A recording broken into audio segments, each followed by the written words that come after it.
പത്രോസിന്റെ ആ ചോദ്യം നിങ്ങൾ ശ്രദ്ധിച്ചുവോ? എന്റെ സഹോദരൻ എത്ര വട്ടം എന്നോട് പിഴച്ചാൽ ഞാൻ അവനോട് ക്ഷമിക്കണം? ഒരു ചോദ്യമായി മാത്രം അവസാനിക്കാതെ പത്രോസ് പ്രതീക്ഷിക്കുന്ന ഒരു ഉത്തരവും കൂടി അതിനോട് ചേർത്ത് ചോദിക്കുക, 7 വട്ടം മതിയോ?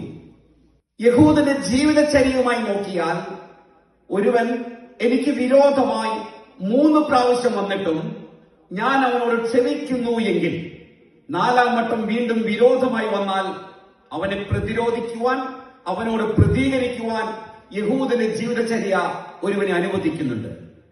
പത്രോസിന്റെ മഹാമനസ്കതയാണ് കേട്ടോ. 3 എന്നതിനെ ഇരട്ടിയാക്കി അതിനോട് ഒന്നുകൂടി ചേർത്ത്, ഒന്നുകൂടി പറഞ്ഞാൽ ഇരട്ടിയേക്കാൾ കൂടുതൽ പ്രാവശ്യം ഞാൻ ക്ഷമിക്കുന്നത് മതിയോ കർത്താവേ?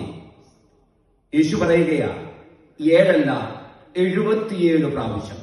ഉൽപ്പത്തി പുസ്തകം 4-ാം അധ്യായം അതിന്റെ 24-25 വചനങ്ങൾ നോക്കുമ്പോൾ ആദം തുടങ്ങി 7-ാം തലമുറക്കാരായ ലാമേക്ക് എന്ന് പറയുന്ന ഒരു വ്യക്തിയെ നമുക്ക് കാണുവാൻ കഴിയും. ചരിത്രകാരന്മാർ പറയുന്നത് ലാമേക്ക് എന്ന് പറയുന്ന വ്യക്തി അന്ധനായിരുന്നു എന്നതിനേക്കാൾ അത്രമാത്രം പ്രതികാര ചിന്തയുള്ള ഒരു വ്യക്തിയും കൂടിയായിരുന്നു.